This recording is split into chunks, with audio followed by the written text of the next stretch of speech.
fresh out the oven.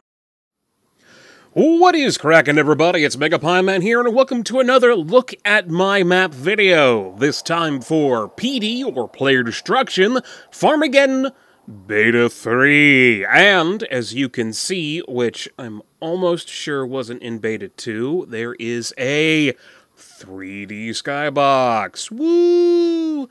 I can't remember if there was a 3D skybox in Beta 2. I've been putting so much...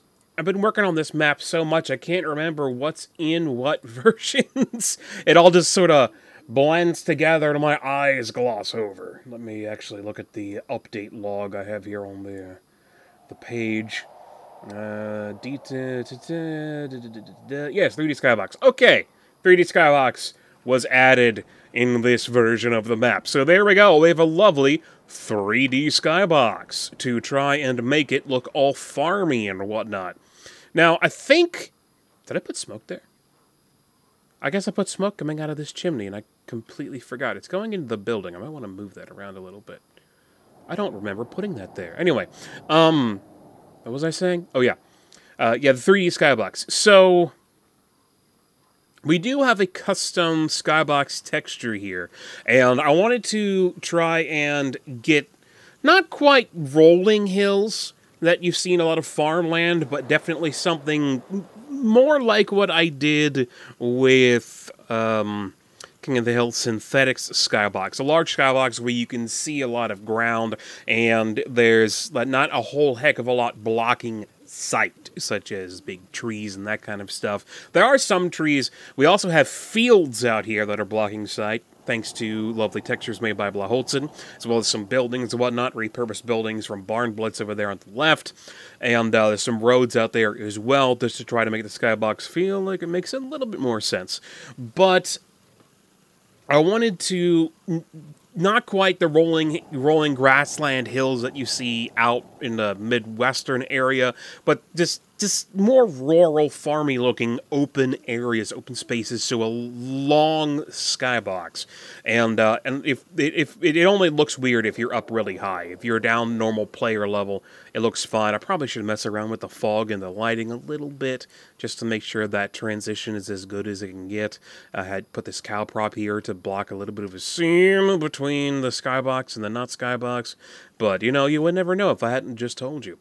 We've also got finalized props, or at least a prop version for the wagons here, made by FGD5. Spooky Sam's Ghost Tour! If you recognize what that is a reference to, let me know in the discussions, chat, comment section. That's it, the comment section on YouTube. You will get +1 Pieman points. What can you spend Pieman points on? Nothing. But you will get +1 if you can figure out what that's a reference to. Changes. There are quite a bit. First of all, I believe I moved the pumpkin patch over here. Previously, the pumpkin patch was over there, but Blaholtzen wanted to use this water can prop that is from the prop.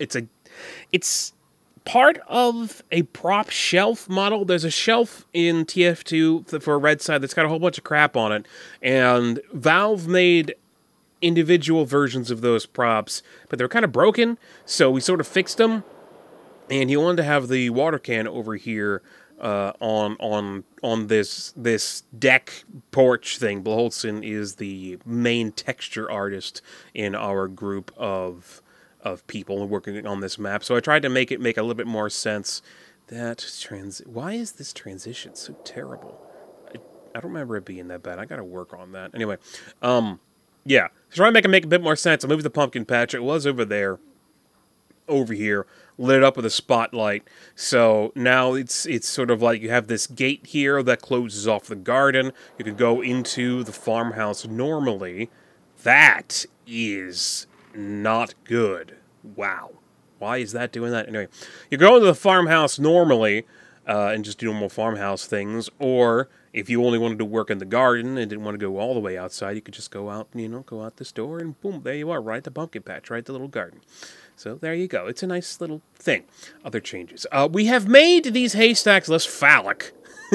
Some feedback that we got from the test for B2 was that the haystacks seemed to be a little bit too phallic in the way that they looked. So we toned that down thanks to DatGmann working on that, and it works pretty well. It looks good. It looks good. I think it works at this point in time for what we're trying to go for. You still get the whole haystack pile across. It's better than having those big boulder rocks in the middle of the area.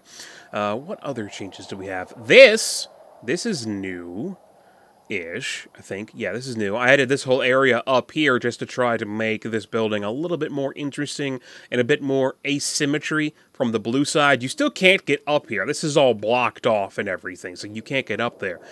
But the blue side just has that flat.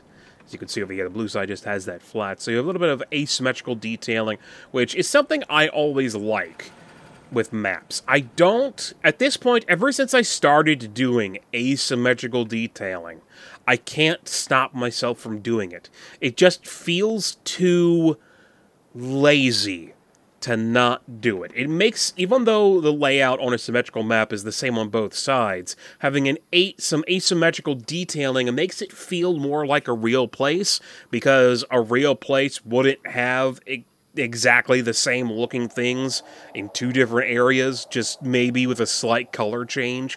There are a lot of maps out there that are symmetrical that they just change maybe a couple of textures from red to blue or blue to red, and that is it. But having full-on asymmetrical detailing really helps it feel more like a place, and helps each side feel more distinct, so that it could actually maybe exist, even though two rival companies would not build this close to each other or own property that was split in the middle like a building. Property of the building of this barn split right down the middle. Yeah, they wouldn't do that. Other changes. There's leaves in here now. Shadows are kind of crap, but we'll be working on that. But the leaves here to get across the idea of the pumpkin monsters and vines coming out of the ground. I don't know how far we'll go with that, but at least you get a little bit of the idea. And we changed our lovely pumpkin monster that we have dubbed Gordon. Spelled G-O-U-R-D-O-N. Gordon Pumpkin. Pumpkin? Does it work? Yeah. Anyway, sounds sort of like Gordon Freeman. It's a pun. Anyway, we gave him a bit of a haircut. Previously, there was a stem on top of here that people could kind of hide behind, and the way that it was modeled, unfortunately, only one side really could hide behind it. It was asymmetrical. Now that we've given a bit of a chop, should make this more symmetrical, and one team doesn't get cover that the other team doesn't. So that should make this a little bit easier to attack and get into when it opens up. You go in there, go to the teleporter, go down here to deposit your points for player destruction. Still haven't worked on down here yet. I did add these respawn room visualizers. I don't know if I'm going to keep them or not, but the idea is that they keep the opposing team from being able to get over to where like blue team spawns over here in the underworld, so red team can't get over there. Something that I've seen is that red pyros, if they're able to, sometimes using the jetpack, the thermal thruster, that's it. They'll be able to get over here, and then they'll just air blast people off the edge before they really have a chance to know what's going on. And that feels bad. So by not allowing the opposite team to be able to get over there should stop that from happening, any of that spawn camping going on. So that should be good. Everything else down here is the same as it has been for now. Let's see, where were we talking about things? Yeah, the stem from the pumpkin, kind of just sliced that off and using it for the vines that we have coming on in this building. It works.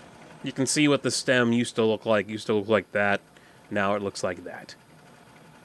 What else changed? Any more changes we have going on here? I believe we changed around the collision model for the harvester hazard, so that previously people were getting caught up on some stuff, but now that shouldn't happen. And anything else? I'm trying to think, but I'm not so good at thinking. I don't think, yeah, well, we did have this area in the last version of the map. Changed some things around in here. Previously, I was using Diva Dan's slaughter assets from King of the Hill Slaughter in here, but I got rid of all of those assets because the file size for this map was just getting kind of big. So I was trying to figure out where can I cut things.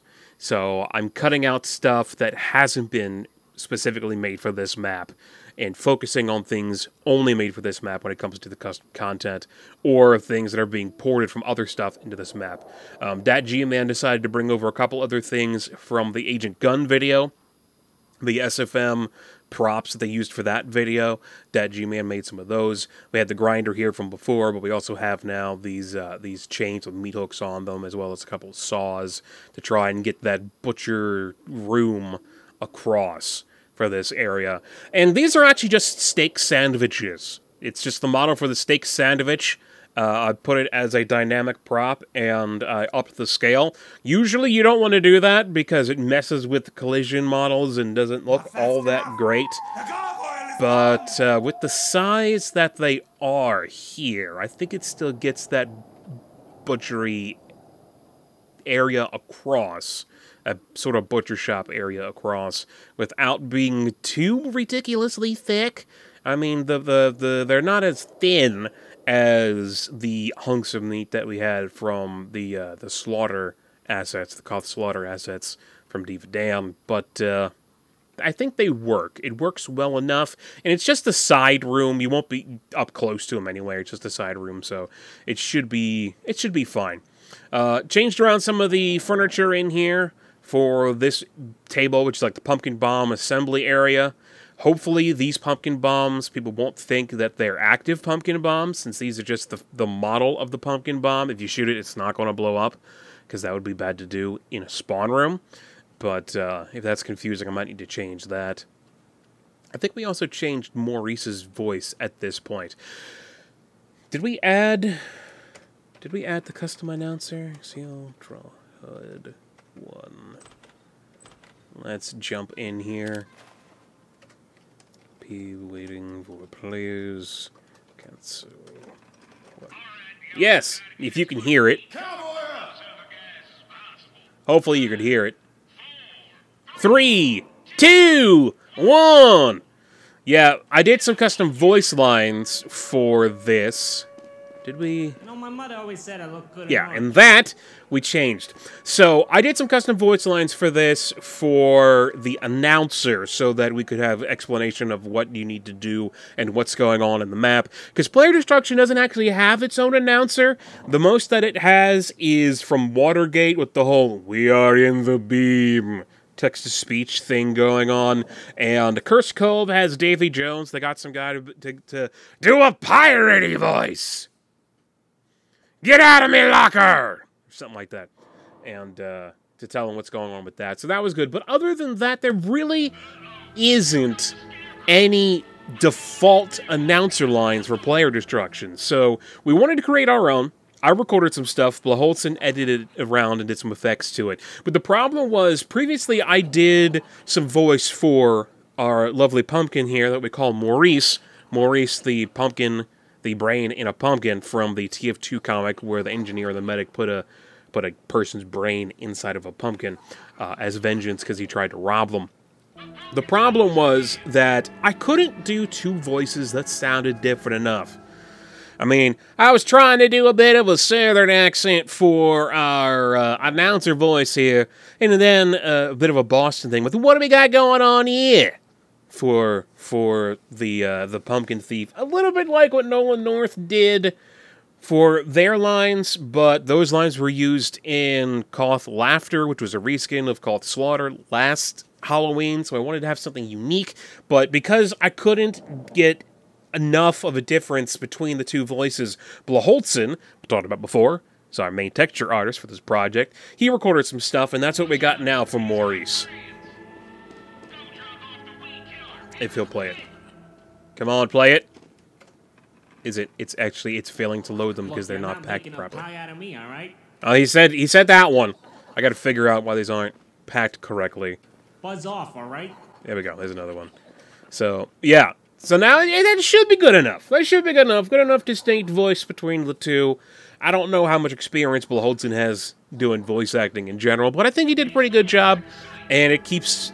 It makes it so that it doesn't sound like one person doing two voices, which is what it did before. It works. Also, for over here, we've been working on this television. Blaholtzen wanted to do a static television. So he made it, he had DatGmann, I believe, take apart the normal Spytech television prop, and then he gave it a blue-gray-ish skin texture and put some static on it. So now it's got some static on it. He also messed around with how the eyes on Maurice move around. They aren't animated normally. They actually look stuck. Oh, there we go. There they change. Okay. The eyes are a animated texture, so it's not the prop animating, it's just the texture animating on the prop moving around. I'm not entirely sure how he did that. I didn't know you could put animated textures on props.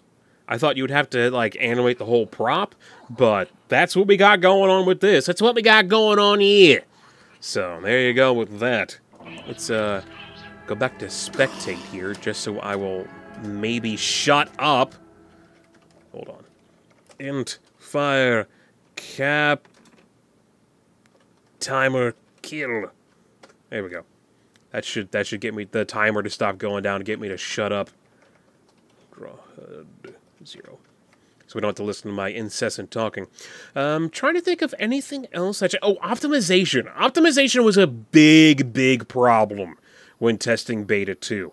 To the point that, reading the feedback for Beta 2, I had a bit of a negative knee-jerk reaction. I was watching the feedback pop up. Yeah, we got some work on the Scarecrows as well to try to get them to stand up in the background. I was watching the feedback pop in as the test was going on, and when everyone was like, "This map runs like crap! It runs like crap!" I was I was very disheartened, and because we've been putting a lot of work into this map, and I actually had to kind of just put my computer away for the day, you know, just had to get away from the computer for a bit. There's been this unfortunate cloud of pressure on this project that I haven't experienced on a project before, and I think it's because with the whole team working together, I feel like this is probably one of the more professional projects, or possibly the most professional project that I've worked on to this point. And I really don't want to let everybody down, because everything that they do with textures and models and props and everything, it's all based off of how well I can use it, and it's all based off of how good my layout is. If my layout sucks, then nobody's going to want to play the map, no matter how good it looks or how good the textures are or the props are. So I've been feeling a bit of the pressure, trying to get this thing to play well, to run well. Before I started doing look at my map videos on Farmageddon, I'd gone through a couple of iterations, like a lot of iterations previously when this map was in alpha, and I couldn't shake the feeling that maybe I'm not any good at this whole level design thing after all. And I've been able to shake that off a little bit as development's gone on, but B2 sort of came back with a vengeance. But I'm happy with B3. I've done a lot to work on optimization to get the map to run well, and of course I'll continue working with optimization as time goes on to try to get the map to run even better as things go on. Is there anything else? There's a car going the other way. Is there anything else that changed, really? We fixed up some issues with textures. We had some of these that were, for some reason, some of these blend textures were streaking all over the place. That's been fixed up. That was just an issue in the VMT file. I'm trying to think of anything else that really changed. I had to change the textures that were in here, because previously I was using something that was a custom texture that I didn't realize. So somebody made a reskin of Fastlane. They called it Gastlane. And they released the content for it, and it had some nice plaster walls. And I was using that in here because I knew that TF2 had plaster walls, and I wanted to use the red ones in here. But, for some reason, in the texture files of Team Fortress 2, the medieval plaster walls, which are the ones I thought I was using, are actually called pastor walls. Not plaster walls. So I was using the wrong texture. I had to go in, make sure that I was using the correct red plaster texture, so it's a stock texture, not a custom texture, and get all that to work. So yeah, there's still some things to fix. Got to fix this. Got to check to make sure that the optimization is good. Got to make sure that the scarecrows stick out more from the background like they're supposed to. We did some rim lighting work. Ducksink is the person who made the models, and did some more work on them, which will hopefully make them stand out more as enemies and not just blend into the background, which was an issue that we had a little bit with Beta 2.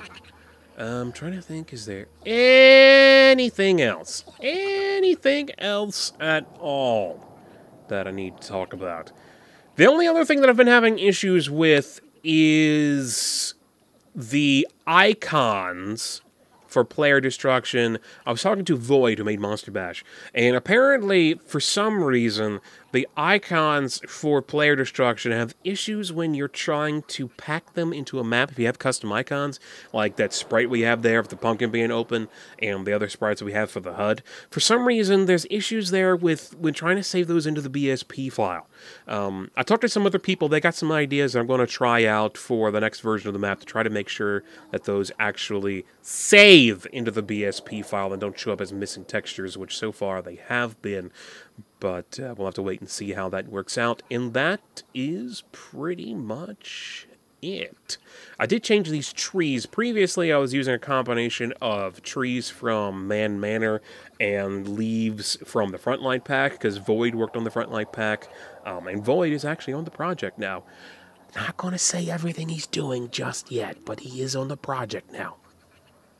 But these trees, I replaced what we were using previously with these, because these were by Void, and they looked nicer. And they're like, they're still two props, but they look nicer, and they go together a lot better than just trying to put two trees and leaves that weren't made to go together. So there we go, we got trees. And that is it. That is actually it this time. Thank you very much for watching. I have been Megapiemanphd. I will let you know when Beta 4 is ready for testing by doing another Look at My Map video for that.